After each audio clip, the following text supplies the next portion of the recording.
정말 축복합니다. 진심으로. 우리 친구들 보고 있으면 제가 정말 마음이 많이 기뻐요. 정말. 자, 우리 이렇게 축복하면서 이렇게 인사하실까요? 당신이 하나님 나라의 주인공입니다.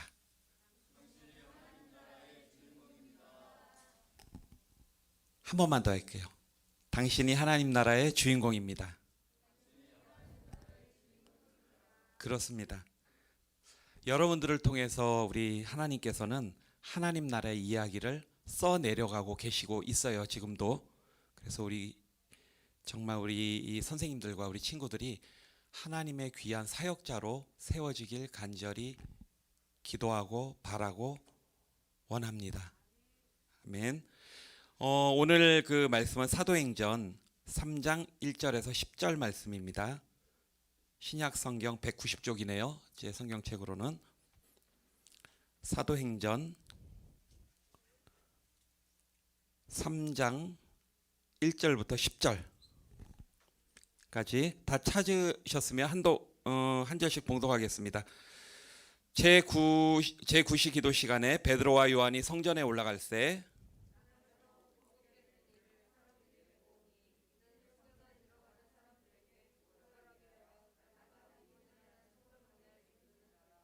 그가 베드로와 요한이 성전에 들어가려 함을 보고 구걸하거늘 그가 그들에게서 무엇을 얻을까 하여 바라보거늘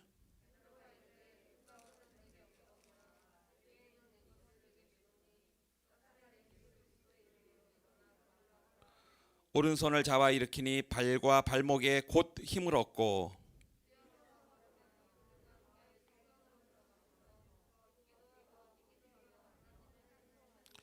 모든 백성이 그 걷는 곳과 하나님을 찬송함을 보고 함께 봉독하겠습니다. 그가 본래 성전 미문에 앉아 구걸하던 사람인 줄 알고 그에게 일어난 일로 인하여 심히 놀랍게 여기며 놀라니라. 네, 본문 말씀 관련해서 영상 하나 보고 시작하겠습니다.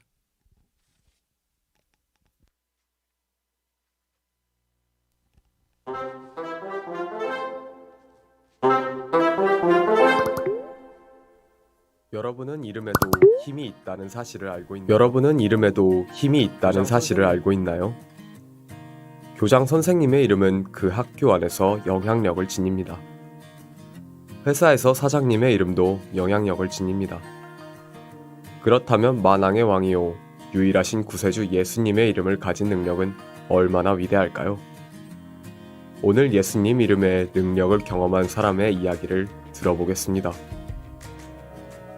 베드로와 요한은 제9시 기도 시간에 맞춰 성전으로 올라가고 있었습니다. 그런데 성전 미문에서 그들에게 구걸하는 한 사람을 만났습니다. 그 사람은 태어날 때부터 40년이 넘게 걷지 못했고 날마다 성전 미문에서 구걸하는 것으로 먹고 살았습니다. 그래서 그날도 여느 때와 다름없이 지나가던 베드로와 요한에게 구걸했는데 그 만남이 그의 인생을 변화시켰습니다. 베드로는 요한과 그를 주목하고 그에게 우리를 보라고 했습니다. 그리고 이렇게 말했습니다. 베드로가 이르되 은과 금은 내게 없거니와 내게 있는 이것을 내게 주노니 나사렛 예수 그리스도의 이름으로 일어나 걸으라 하고 그 사람이 얻은 것은 하루 생계를 해결할 몇 푼보다 훨씬 더 값진 해결책이었습니다. 베드로가 그의 오른손을 잡고 일으키자 그가 넘어지지 않고 일어서더니 걷기도 하고 뛰면서 하나님을 찬양하기 시작했습니다. 매일 성전 미문에서 구걸하던 그를 알던 많은 사람들은 이 엄청난 광경을 보고 매우 놀라워했습니다. 예수 그리스도의 이름에는 능력이 있습니다. 왜냐하면 예수님이 유일하신 구원주이시기 때문입니다. 하나님 나라는 예수님의 치유 사역에서 드러났을 뿐 아니라 이제 예수님의 이름을 선포하는 증인들을 통해 전파되고 있습니다. 그렇다면 이제 예수님의 증인된 여러분이 예수님의 이름으로 전파할 차례입니다. 예수님이 나의 유일하신 구세주이심을 믿는다면 예수님의 이름으로 세상에 하나님 나라를 전파합시다. 나와 나의 가족 그리고 이웃에게 예수님 이름의 능력을 드러내며 오늘도 승리하시길 소망합니다.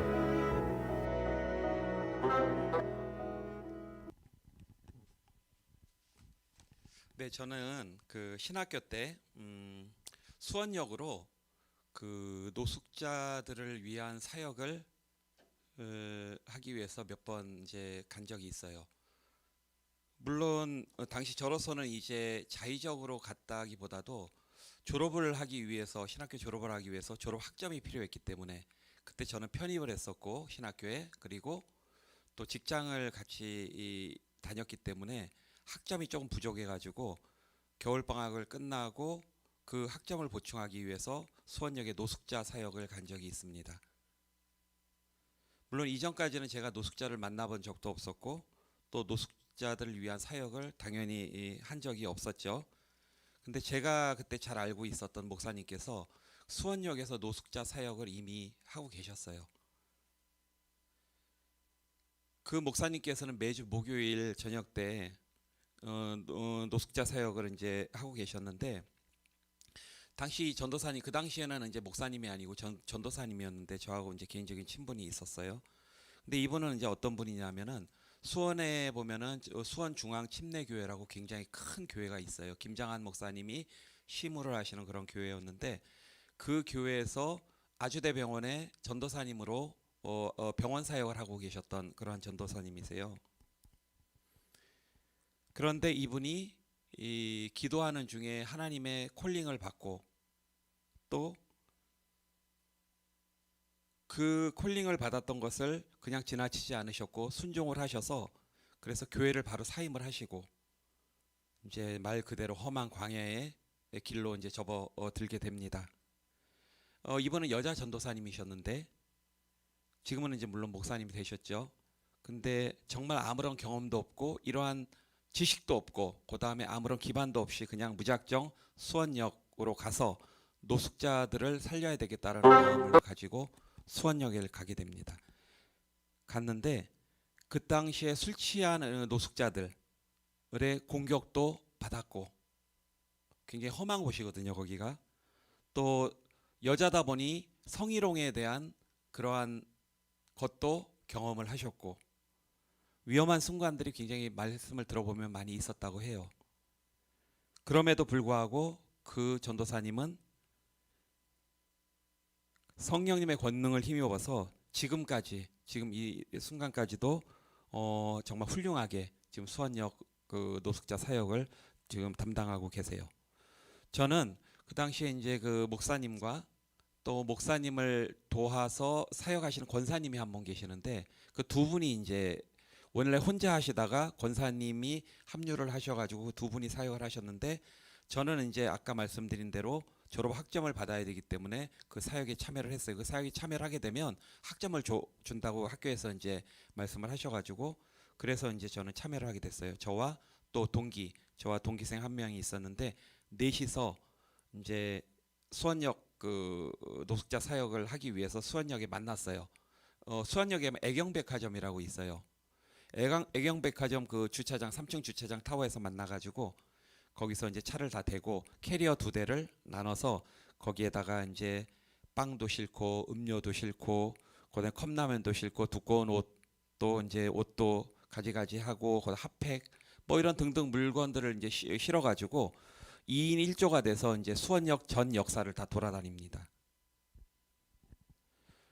그런데 저는 수원역에 그렇게 노숙자가 많은 걸 처음 알았어요. 그 당시에. 그 겉으로 봐서는 노숙자가 있는지 없는지 잘 몰라요. 그런데 이제 캐리어를 끌고 자연스럽게 가다 보면 다 일어서요. 사람들이. 그 빵을 얻기 위해서. 또 핫팩을 얻기 위해서. 또 두꺼운 옷을 얻기 위해서. 그래서 이렇게 일어서는 거 보고 깜짝 놀랐어요. 갑자기 앉아있던. 저는 그 사람들이 기차를 기다리거나 열차를 기다리는 사람인 줄 알았는데 유심히 보질 않았기 때문에 그런데 그분들이 다 노숙자였던 거 추우니까 그 안에 다 들어와 계셨던 그런 분들이더라고요. 그래서 그걸 나눠주면서 물론 그것들 나눠줄 때 부류가 나뉘죠. 자신들이 필요한 물품만 받기를 원하는 사람이 있어요. 복음은 듣기 싫어해요. 그냥 자기들 물품만 딱 받고 가버려요. 그리고 대부분 보면은 복음 듣기를 거부를 많이 해요.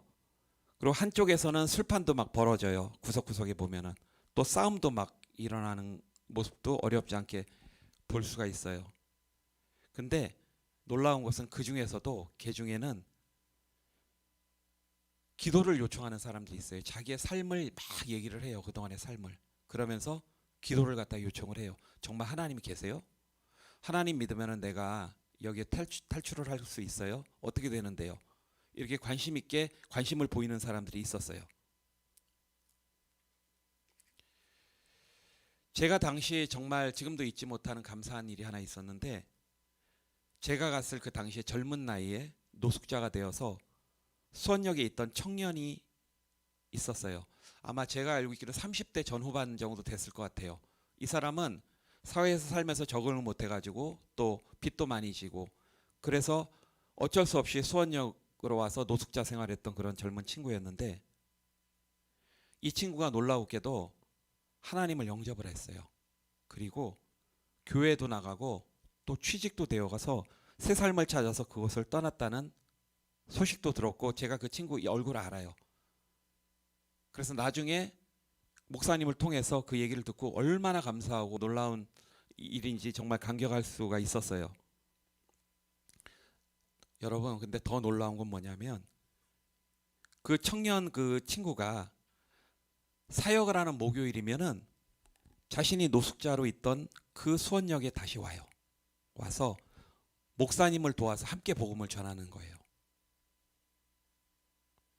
그래서 그 노숙자들에게 빵과 음료를 나눠주고 예수님의 복음을 전하고, 이러한 일들이 실제 눈에서 보고 제가 정말 깜짝 놀랐어요. 아, 이게 하나님이 역사하시는 거구나. 우리가 가서 정말 어떻게 보면은 그 추운 겨울에 수원역에 가서 이렇게 노숙자들한테 말씀을 전할 때, 아, 이게 무슨 의미가 있을까라는 생각도 그 당시에는 했었어요. 왜냐하면 너무나 자기네 먹을 것만 받을 것만 다 가져가고 거기에 대한 별로 관심이 없었기 때문에 했는데, 결국은 그 청년을 통해서 확신을 가졌어요. 아무리 우리가 희망이 없어 보이는 그곳에도 하나님의 복음이 전해지는구나. 정말 그곳에 보면 저는 그 광경도 봤어요. 술을 먹고 자다가 동사를 당해가지고 119가 와서 시를 구하는 그러한 모습도 볼 수가 있었어요. 그 어두운 곳, 희망이 보지 않는 그곳에 이 복음이 전해짐으로 사망이 생명으로 옮겨지는 성령님의 인도하심을 볼 수가 있었어요. 오늘 말씀을 보면 사람이 할 수 없는 놀라운 일이 일어났어요. 베드로와 요한이 함께 예루살렘 성전에 이제 기도하러 막 올라가고 있었는데, 그 당시에 유대인들은 시간을 정해놓고 기도를 했죠. 그게 전통이에요. 그러니까 오전 9시, 그다음에 정오 12시, 그다음 오후 3시 이렇게 시간을 정해놓고 하루에 3번 기도하는 것이 이제 전통이었는데, 오늘 말씀 1절을 보면 베드로와 요한도 예루살렘 성전에서 기도하기 위해 제9시에 올라갔다고 하는데, 제9시라는 건 우리나라 시간으로 따지면 뭐냐면 6을 더하면 돼. 그럼 몇 시죠? 9시에 플러스 6 하면은 오후 3시. 제9시. 그러니까 6을 더하면 돼요. 그럼 예를 들어서 만약에 정오다 그러면 몇 시죠? 6시. 그 다음에 오후 3시다 그러면 저녁 9시가 되는 거. 무조건 6을 더하면 되는 거예요. 베드로가 이제 요한이 이제 성전으로 올라가다가 이제 딱 눈에 띈 사람이 있었죠. 태어나면서부터 한 40여 년 이상 걷지 못하는 그 불쌍한 사람을 만나게 돼요. 성경은 그 사람에 대해서 이렇게 얘기를 하고 있어요. 2절 말씀을 제가 한번 읽어볼게요. 나면서 못 걷게 된 이를 사람들이 메고 오니 이는 성전에 들어가는 사람들에게 구걸하기 위해 날마다 미문이라는 성전문에 두는 자라. 이 불쌍한 사람은 걷지를 못했고, 걷지를 못하니까 생계를 할 수가 없었고, 그렇기 때문에 성전 미문이라는 곳에 와서 구걸을 하면서 근근히 생계를 이어가며 살고 있었어요. 그림이 그려지죠. 그런데 어디서 구걸을 하냐면 미문, 성전에 기도하기 위해서 반드시 미문을 이제 거쳐서 들어가야 되는데, 미문이라는 곳에서 이제 구걸을 하고 있었는데, 미문은 왜 미문이냐면, 미문, 아름다울 미자 문문자, 아름다운 문이라는 얘기인데, 그 미문은 금과 은이 장식이 되어 있다고 해요. 그러니까 굉장히 아름답고 굉장히 화려한 곳이라고 생각할 수가 있어요. 근데 또 반대로 거기에 앉아 있는 사람은 걷지도 못하고 그다음에 구걸하는 아주 불쌍한 사람, 대조가 되죠. 아주 아름답고 화려한 그 미문 그 앞에 걷지 못해서 구걸하는 그 불쌍한 사람이 그 앞에 앉아서 구걸을 하는 거예요. 근데 성전은 또 뭐하러 들어가죠? 기도하러 들어가는 곳인데 이 사람은 거기서 하러 가는 것이 아니고 불쌍한 사람은 기도가 아닌 다른 것을 얻기 위해서 구걸하는 이러한 장면이 이제 충돌을 하죠. 아름답고 화려한 곳에 그 불쌍한 사람이 구걸을 하는 그 장면을 한번 생각을 해보세요. 그리고 많은 사람들은 기도를 하러 올라가는데 이 사람은 그 앞에서 기도가 아닌 다른 것을 구하기 위해서 구걸을 하고 있다. 이런 모순적인 풍경이 우리에게 주는 의미가 뭘까? 그날 기도하러 올라가던 베드로와 요한은 걷지 못하는 불쌍한 사람을 주목했어요. 그리고 그에게 말을 건넸죠. 우리 좀 보세요. 구걸하는 사람은 말을 걸어주면 얼마나 좋아요. 일단 무엇을 도움을 받을 수 있을까 하고 바라봤죠. 여기서 그 사람이 바라본 이유가 뭘까요? 그 사람을 통해서 약간의 먹을 거, 그 다음에 아니면 돈이나 뭐 이런 것 좀 얻으려고 그래서 이제 바라봤겠죠. 근데 여기서 만약에 베드로와 요한이 만약에 먹을 것을 주었다면 그 일상적인 생활은 그대로 패턴은 돌아갔을 거예요. 그런데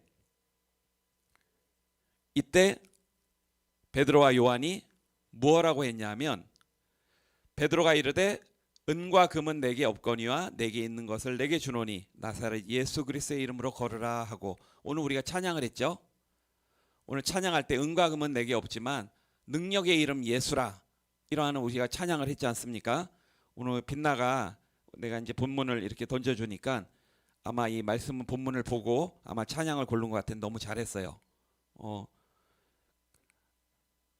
베드로는 이 사람의 근원적인 문제를 해결하기 위해서 무엇을 줬냐? 뭐 당연한 우리가 그 말씀에 나와 있잖아요. 은을 준 것도 아니고 금도 없고 그러나 나사렛 예수의 그리스도의 이름을 주었고 그 나사렛 예수 그리스도의 이름으로 일어나 걸으라고 선포를 했어요. 태어나서 한 번도 걸어보지 못한 이 사람에게 상상을 못했던 일이 벌어지는 거예요. 베드로와 요한이 나사렛 예수 그리스도의 이름으로 일어나 걸으라 하고 손목을 딱 쥐었을 때 발목과 그 힘이 발과 발목에 힘이 딱 들어가기 시작했어요. 일어나서 걷기 시작했고 심지어는 뛰기 시작했어요. 근원적인 문제가 해결이 됐던 것이죠. 우리 친구들은 어려운 문제를 만나면 어떻게 하나요? 때로는 우리가 아무리 노력을 해도 되지 않는 것들이 분명히 있어요. 아무리 많은 돈을 가지고 아무리 명예를 가지고 아무리 높은 지위를 가졌다 해도 우리가 해결할 수 없는 그러한 부분이 있죠. 그거는 우리가 가진 우리의 연약함이에요. 아무리 내가 잘나고 내가 아무리 돈이 많고 내가 아무리 높은 지위에 있고 내가 이 세상의 최고이지만 해결하지 못하는 부분이 반드시 있죠. 그게 우리의 연약함이에요. 이 죽음이라는 문제는 멀게만 생각하지만 모든 인간은 죽음이라는 그러한 궁극적인 문제 앞에서 살아요. 저도 사실은 부끄러운 얘기지만 한때는 이 죽음에 대해서 굉장히 공포심이 있었던 건 사실이에요. 아, 내가 이 땅에 이 세상에 태어나서 죽는 것은 분명한 것인데 내가 과연 어떻게 죽을 것인가?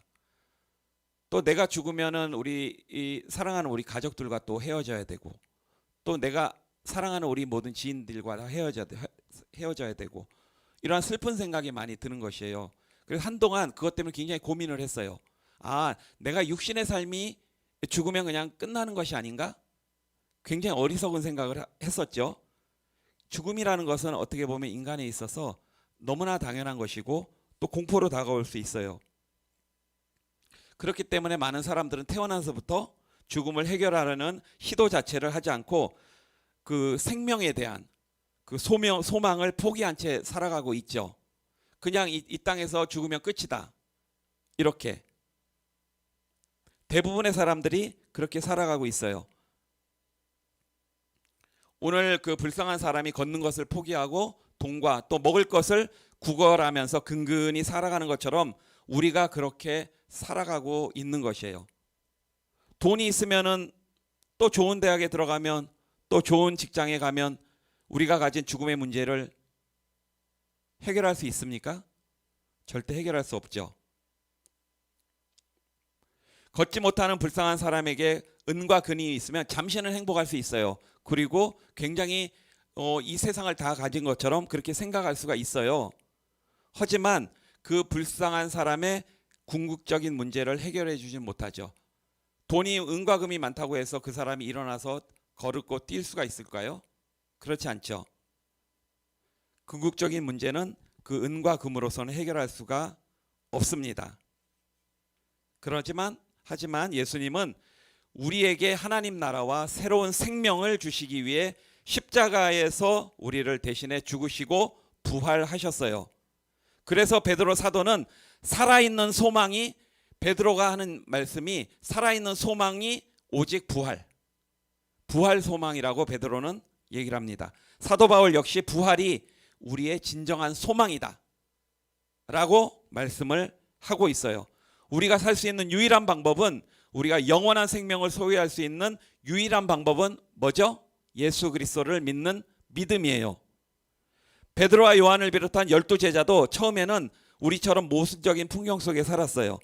예수님을 따라다니기는 했지만 영원한 생명에는 관심이 없었고, 누가 높으냐 낮으냐 그 지위를 생각을 했고, 또 우리의 사는 이스라엘이 로마로부터 독립을 해주기를 굉장히 소망을 했어요. 영원한 것에 소망을 갖지 못하고 그 근시안적인 세상적인 것에 예수님을 따라다녔던 그 예수님의 제자들조차도 그러한 삶을 살았어요. 그렇다면 베드로와 요한이, 그리고 걷지 못했던 불쌍한 자가 무엇을 통해 참 소망을 가지게 됐나요, 여러분? 소망을 가진 것이 누구 때문에요? 예수 그리스도. 아멘.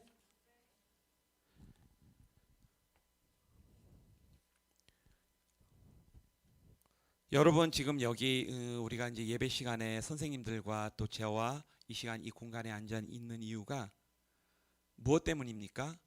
예수님 때문에 이 시간 여기 있는 거잖아요. 그죠? 여러분, 예수님의 이름을 진짜 소유하고 있습니까? 여러분 마음에 와닿은 적은 있어요? 그동안에 신앙생활 하면서 예수님이 나의 참 구원자이시구나. 예수님이면 나는 모든 것이 다 만족하고 예수님으로 기뻐 찬양하고 이런 적이 있습니까, 여러분? 있어요? 예수님만이 나의 죽음과 죄의 문제 속에서 구원하실 유일한 분이심을 여러분 믿으셔야 돼요. 이제 제가 이제 설교를 할 때 전에도 말씀드린 것처럼 설교가 길어지면 집중력이 많이 떨어져요. 그래서 사실은 제가 지금 빨리빨리 설교를 진행을 하고 있고, 또 중간에 불필요한 그러니까 시간이 좀 많으면 설명을 했었던 부분도 지금 뛰어넘고 사실이 있는데, 여러분들 이전까지 제가 말씀드렸던 거 기억 안 해도 돼요. 이제부터 여러분들이 물어볼게요. 오늘 이 설교 시간을 통해서 여러분 이것만 가지고 가면 돼요. 자, 물어볼게요. 여러분도 이제 베드로와 요한 그리고 나머지 제자들, 또 사도 바울이 그랬던 것처럼 조금 전에 그 대비됐던 모순적인 풍경에서 벗어나 생명에 대한 참 소망을 가진 놀라운 풍경 속을 살아가는 자들이 되었어요. 물어볼게요. 몇 가지 계속 물어볼 거예요. 무엇 때문에? 무엇 때문에? 해나야, 무엇 때문에? 예수 그리스도. 아멘. 자, 이제는 무엇을 우리가 소유하며 살아가는 자들이에요? 우리 크게 한번 같이 해보자. 예수 그리스도. 자, 그럼 우리가 자랑해야 될 것은 무엇인가요? 우리 좀 더 크게 한번 해보자. 다시 한번, 우리가 자랑해야 할 것은 무엇인가요? 아멘. 예수님을 믿는 우리가 모인 교회도 무엇을 자랑해야 되나요? 예수 그리스도. 그래서 교회에서 자랑할 것은 오직 예수 그리스도의 이름밖에는 없어요. 예수 그리스도가 빠지면 교회는 껍데기예요. 그냥 예수 그리스도만 여러분이 이 마음에 심고 가시면 돼요. 오늘. 아멘. 만약 교회가 이것을 놓친다면 우리는 정말 세상과 다를 바가 하나도 없어요. 우리가 교회 와서 찬양하고 말씀 듣고 기도하고 이러는 것이 예수 그리스도가 중심에 없으면 그건 아무것도 아니에요. 정말 우리가 이 시간에 이렇게 교회 나와서 있을 이유가 하나도 없습니다. 여러분, 우리는 예수님의 이름을 자랑하고 전하는 주님의 증거자가 되어야 돼요. 베드로와 요한이 걷지 못하는 그 불쌍한 자에게 예수님의 이름을 전해 주었기 때문에 걷지 못하는 불쌍한 사람이 걷게 되고 참 소망을 소유하게 되었죠. 수원역에서 노숙자 사역을 하시는 그 목사님이 수원역에서 노숙하는 그 젊은 청년에게 예수님의 이름을 전해 주었기 때문에 그 청년이 그곳을 탈출하고 예수님의 자녀가 되어서 거꾸로 복음을 전하는 놀라운 역사가 일어난 것이에요. 여러분, 마찬가지입니다. 교회는 그래서 예수님의 이름을 자랑하고 전하는 일에 힘써야 됩니다. 말씀을 정리해 볼게요. 베드로와 요한은 태어나면서부터 걷지 못하는 불쌍한 사람에게 세상이 줄 수 없는, 세상이 줄 수 있는 금이나 은이 아니라 예수님의 이름을 전해 주었어요. 수원역에서 그 노숙자 사역을 하는 그 목사님도 예수님의 이름을 전해 주었어요. 그 어려운 환경, 그 열악한 환경, 여자의 몸으로 그 성희롱을 당하고 그렇게 노숙자들의 공격을 받아가면서도 예수님의 이름을 전해줌으로 말미암아 그 한산 청년을 예수님의 품으로 안겨드릴 수가 있었어요. 여러분,